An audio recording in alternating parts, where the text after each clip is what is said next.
നമസ്കാരം. ജയം ടോക്സിലേക്ക് സ്വാഗതം.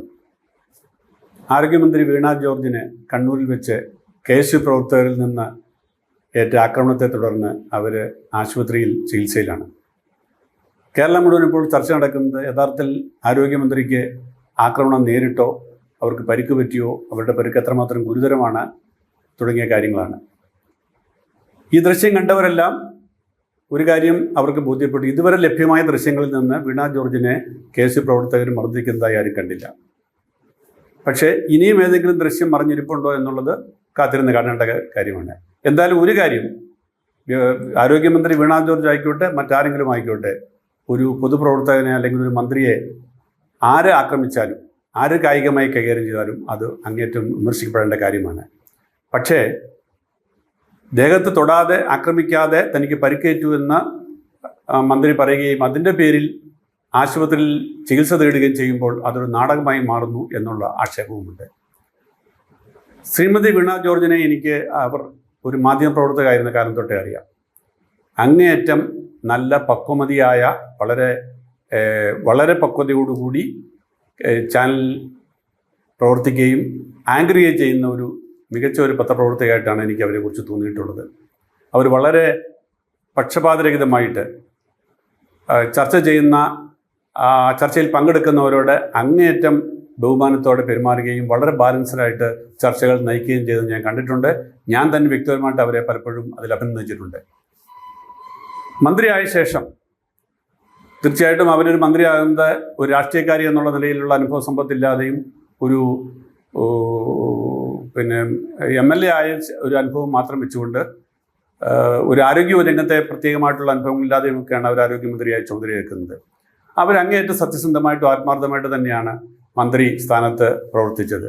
പക്ഷേ ഒരു രാഷ്ട്രീയ പാർട്ടിയുടെ പ്രതിനിധിയായിട്ട് പ്രവർത്തിക്കുമ്പോൾ ഉണ്ടാകാവുന്ന ചില പരിമിതികളും, കേരളം പോലെ സംസ്ഥാനത്ത് ആരോഗ്യവകുപ്പ് എത്ര ശ്രമിച്ചാൽ, ആരോഗ്യവകുപ്പ് നമുക്കറിയാം ഏറ്റവും അധികം ജനശ്രദ്ധ നേടുന്ന, ഏറ്റവും അധികം ജനങ്ങൾ അല്ലെങ്കിൽ മാധ്യമങ്ങൾ ശ്രദ്ധിക്കുന്ന ഒരു മീഡിയയിൽ അവിടെ നടക്കുന്ന ഏതൊരു ചെറിയ വീഴ്ച പോലും വളരെയേറെ മാധ്യമ ശ്രദ്ധയിൽ വരികയും ചെയ്യുന്ന ഒരു സാഹചര്യത്തിൽ എപ്പോഴും വേട്ടയാടപ്പെടുന്ന എപ്പോഴും പിന്തുടരപ്പെടുന്ന ഒരു പദവിയാണ് ആരോഗ്യവകുപ്പിൻ്റേത്. അതിൽ വരുന്ന വീഴ്ചകളൊക്കെ പർവ്വതീകരിക്കപ്പെടുക എന്നുള്ളത് സ്വാഭാവികമാണ്. അതുകൊണ്ട് വീണ ജോർജ് എന്ന് പറയുന്ന, ഞാൻ അറിയുന്ന വീണ ജോർജ് ഒരിക്കലും ഒരു അഭിനയത്തിനോ നാടകത്തിനോ നുണ പറയുന്നോ പോകുന്ന ഒരാളാണെന്ന് എനിക്ക് വിശ്വാസമില്ല. കാര്യം അവർ നേരത്തെ മിമിക്രിക്കും മോണോ ആക്ടിനും ഒക്കെ സമ്മാനം കിട്ടിയിട്ടുണ്ട് എന്നൊക്കെ പറഞ്ഞ് അവർ ആക്ഷേപിക്കുന്നുണ്ടാവാം. പക്ഷേ ഒരു ജേർണലിസ്റ്റ് എന്നുള്ള നിലയിൽ ഞാൻ അറിയുന്ന വീണ ജോർജ് വളരെ മാന്യമായ പ്രവർത്തിക്കുന്ന മാന്യതയുള്ളൊരു ജേർണലിസ്റ്റായിരുന്നു. പക്ഷേ ഇക്കാര്യത്തിൽ അവർ ഇന്നലെ കണ്ണൂരിൽ നടന്ന നാടകത്തിൽ അറിഞ്ഞോ അറിയാതെയോ അവർ നാടകത്തിൻ്റെ ഭാഗമാകുകയായിരുന്നില്ലേ എന്ന കാര്യത്തിൽ എനിക്ക് സംശയമുണ്ട്.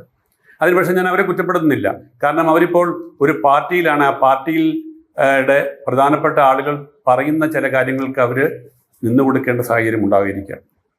നമുക്കറിയാം, അവിടെ യൂത്ത് കോൺഗ്രസ് ആക്രമണം നടത്തുന്ന സമയത്ത് അതുമായി ബന്ധപ്പെട്ട് വന്ന ഒരു വീഡിയോയിലും അവരുടെ അടുത്ത് യൂത്ത് കോൺഗ്രസ് പ്രവർത്തകരെത്തുന്നതായിട്ട് കാണുന്നില്ല.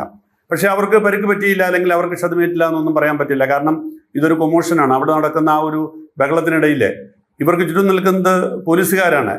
ഈ പോലീസുകാർ തന്നെ അവരങ്ങോട്ടും ഇങ്ങോട്ടും ഇവരുടെ പ്രൊട്ടക്ഷന് വേണ്ടിയിട്ട് പോലീസുകാർ മൂവ് ചെയ്യുന്ന സമയത്ത് അവരുടെ കൈതട്ടി തന്നെ അവർക്ക് പരിക്ക് പറ്റാം.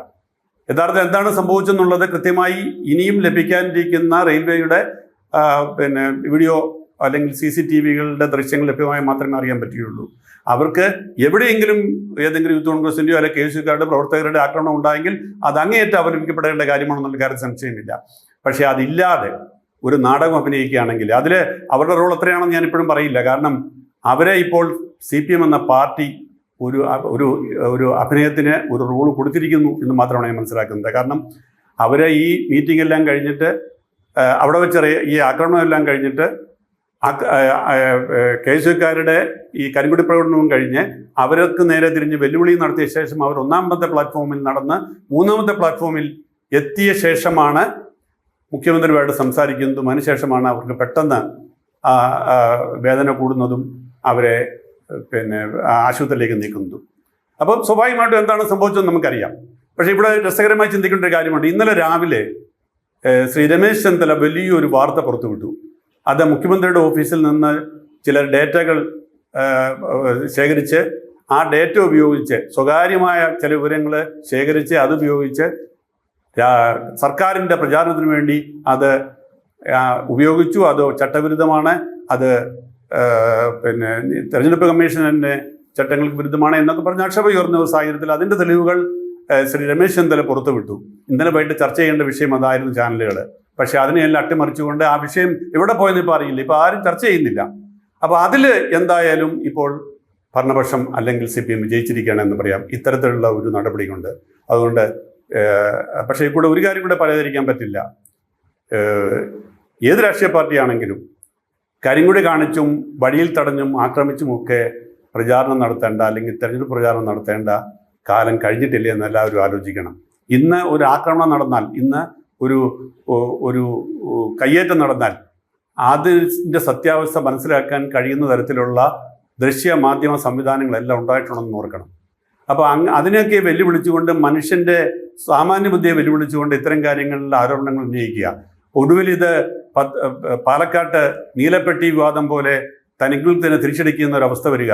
ഇതൊക്കെ ഉണ്ടാകുന്നത് ബേസിക്കായിട്ട് അടിസ്ഥാനപരമായിട്ട് ഈ വില കുറഞ്ഞ രാഷ്ട്രീയ നാടകങ്ങൾ, അത് ഏത് രാഷ്ട്രീയ പാർട്ടിയാണെങ്കിലും, CPM ആണെങ്കിലും കോൺഗ്രസ് ആണെങ്കിലും SFI ആണെങ്കിലും KSU ആണെങ്കിലും, ഇതൊക്കെ ഉപേക്ഷിക്കേണ്ട കാലമായില്ലേ എന്നുള്ളതും കൂടി ആലോചിക്കുന്നത് നല്ലതാണ്. പക്ഷേ തെരഞ്ഞെടുപ്പ് ഒരു ആഘോഷമാണ്. ഈ ആഘോഷത്തിലെ ഉപനാടകങ്ങളാണ് ഇത്തരത്തിലുള്ള പ്രകടനങ്ങളൊക്കെ. ഇതൊക്കെ ജനങ്ങളും ആഘോഷിക്കുകയാണ്. അതുകൊണ്ട് ഇതൊന്നും പെട്ടെന്ന് ഇല്ലാതാവുമെന്നുള്ള പ്രതീക്ഷയും എനിക്കില്ല. എന്തായാലും ഇതിൻ്റെ അടുത്ത രംഗം നമുക്ക് കാത്തിരുന്ന് കാണാം.